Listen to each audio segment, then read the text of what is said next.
brown bodies and what looks like black and white striped legs. And with the stripes in the back, they might even remind you of a zebra, but they're not related to the zebra at all. They're the only known relative of the giraffe. Same skull structure, same long prehensile tongue. Quantos animais a gente A vai watering ver? hole here. Very important gathering places for the animals that live here. Everyone's got to come down and get a drink sometime. We've seen some pretty rare species pass through here, including the black rhino. Unfortunately, black rhino are very, very endangered. It's actually less than 5,000 total remaining in the entire world today. That's because they are being heavily poached for their horns, which are not even true horns. They don't have a bony core. They're just made out of keratin, same protein found in our own hair and fingernails. Black rhinos are very solitary animals, and they're pretty shy too, so not always easy to see. Sometimes they'll even blend right in with the rocks. They're not quite as social as their cousin, the white rhino. Now, bongo, both male and female, do have horns swept back of their heads, helping them to navigate through the name from the coloration they get on their backs during mating season. Here we got another bloat of hippos and stuff just up here. Now, the word hippopotamus is Greek for river horse. They're going to come out at nighttime, feed on about 80 to 90 pounds of grass a day.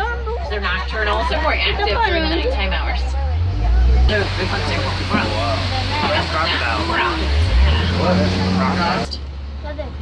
Wildebeest is Afrikaans for wild beast, for their menacing look, those horns and shaggy beards. You might also know them by their other name, gnu, spelled GNU. It's that low grunting new sound that they make. A gente vai ver todos aqueles ali.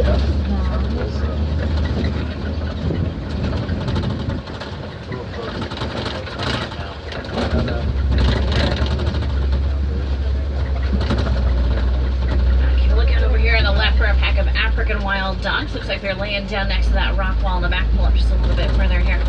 They're also called painted dogs, so that patchwork-like pattern on their coats. And oh, they're adorable. Might even remind you of your fun little furry friends at home. Don't make that mistake, because they are the most successful hunter of mammals in Africa. Right?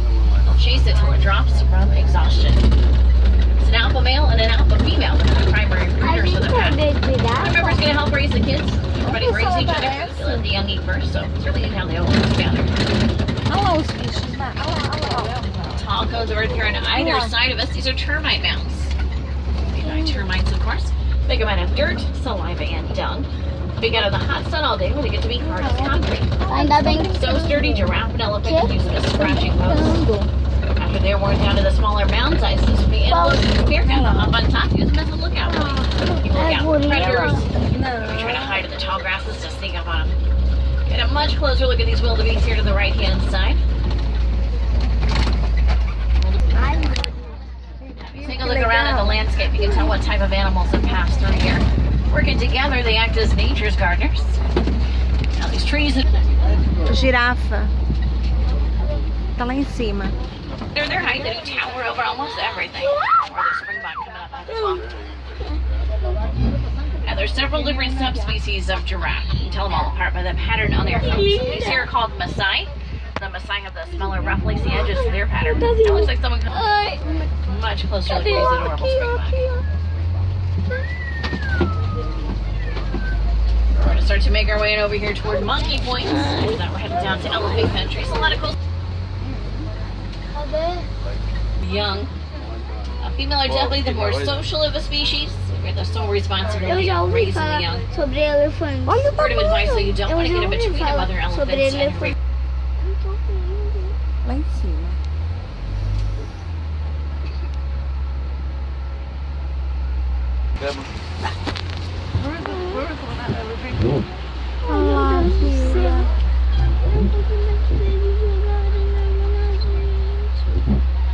Olha lá, Má.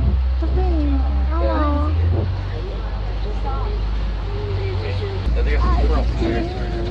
Olha quanta graça, Má.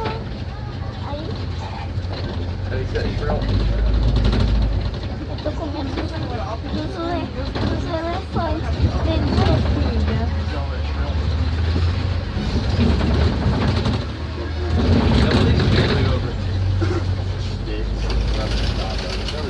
Cadê os elefantes? Lá, passou pra trás. There's a mud wallow up ahead there. Indication of rhino activity in the area. I'm keep my eye out for some white rhino. Could be here anywhere. They do roam free here on the reserve. Unfortunately, white rhino are back in the threatened status as the two are being poached for their horns, just like their cousin the black rhino. Those poachers are very well financed and even able to get onto